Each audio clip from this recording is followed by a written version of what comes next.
Good morning and welcome to the first video that I'm planning to upload to help support you at home. I hope everybody's well and safe where they are. Obviously, if you've not been able to go into school, hopefully you can use this at home to help support your learning.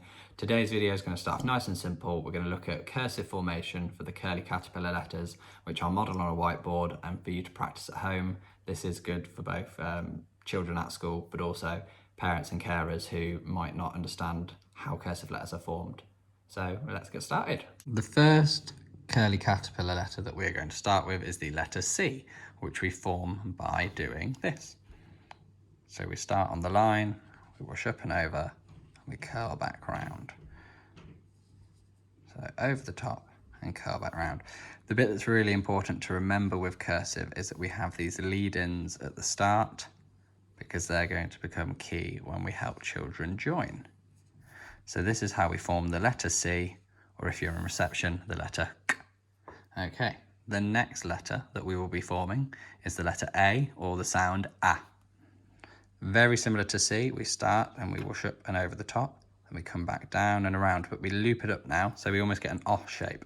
But then from the top, we come down and we flick. So we wash up and over, go back around to form the O shape, and then down and flick to turn it into an A. So feel free to practice as many of these as you would like at home. But it's really about getting those lead-in flicks here to wash up and over and then form your letter and flick away. The next one we'll be filming is O. So we're going to wash up and over. Same with A, but this time at the top of the O, we're going to have our lead out come from the top. So same as we've done for K and A so far, and then we wash out and over at the top. So your lead out comes from the top of the letter.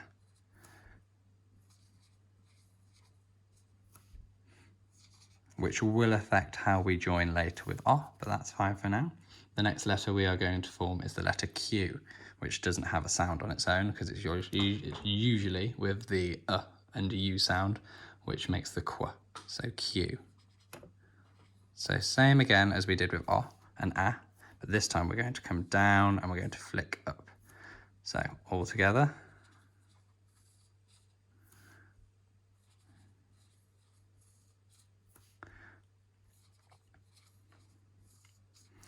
And the thing with cursive is it can be quite tricky because you end up going in quite a lot of different directions. But once you've got the hang of it, your letters should start to form quite nicely. Right, after Q, we have got the letter G, which is the G sound. So for G, we go over again, like we did with O. So we get this shape, but then we come down and then we flick through to create this tail. So this is where our lead in will come for the next letter when we start to join with G. So O shape down, and then we do the flick at the bottom. Okay. Fantastic. The next letter we are going to form is the letter D, or the sound D. And very similar to the A, or the A that we've done, we wash up and over to begin with, and we create that sort of O shape, but this time you're going to continue going up, and then you're going to come down and you're going to flick. So there's a bit of confusion between the D and the B shape, but if we try and remember that the D shape is the same as the A, but with a tall top or an ascender, that can help distinguish between the two. So we're forming that A shape, but we're going all the way up to the top with our ascender, and then we're coming down to flick away. So again, we form the A shape, but we go all the way up to the top and down and flick. Okay, the next letter we are going to form is the letter E, or the E sound. This one is quite simple, so we start on a line and we flick up and we do a little loop.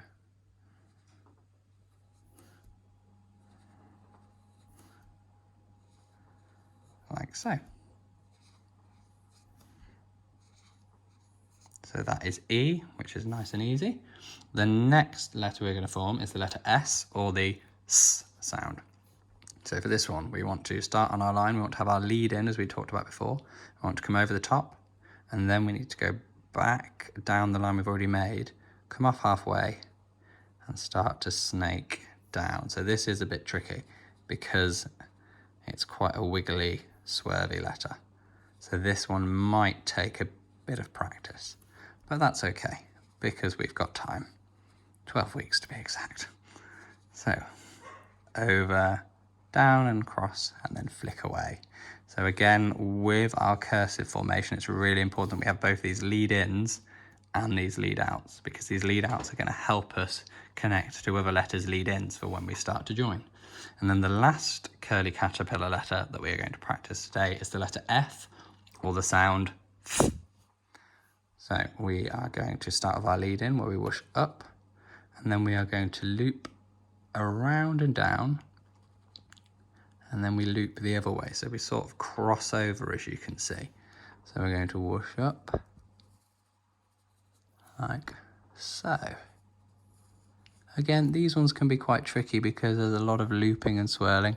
Sometimes you will get a child who will do this and they'll form it the wrong way, but that's okay. So we just rub that out and we just start again, so it's fine. Sometimes you might get it where a child will do this because they're trying to get the loops on the same place, the same side of the letter. But again, don't worry, just rub it out and keep practicing.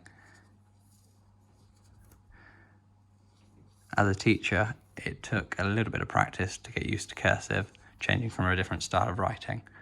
So again, we can see here that sometimes our lead in starts quite high up, so we need to make sure that we start at the bottom and we get that lead in there. Okay, so we want to try and make sure we're starting our lead ins towards the middle of that F shape where we can. Fantastic.